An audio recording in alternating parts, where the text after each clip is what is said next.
In 1959, Vince Lombardi joined the Green Bay Packers as the team's head coach and shortly after forever changed the way the game of football was viewed. Lombardi was a leader in integrating the NFL in the 1960s, with the majority of the Packers' defensive players being black. Packers historian Cliff Crystal says the defense played a large role in the Packers' success.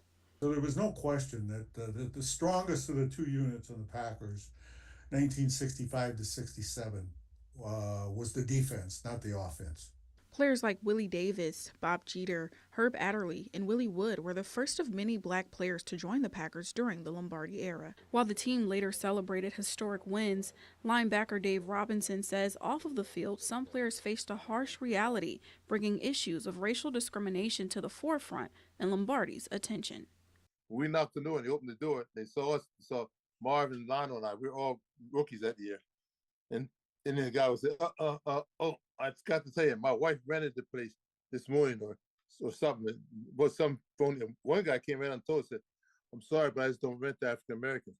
Lombardi hooked up with Norman Miller, prominent Green Bay businessman, and started pressuring politicians in Madison to pass the Fair Housing Act.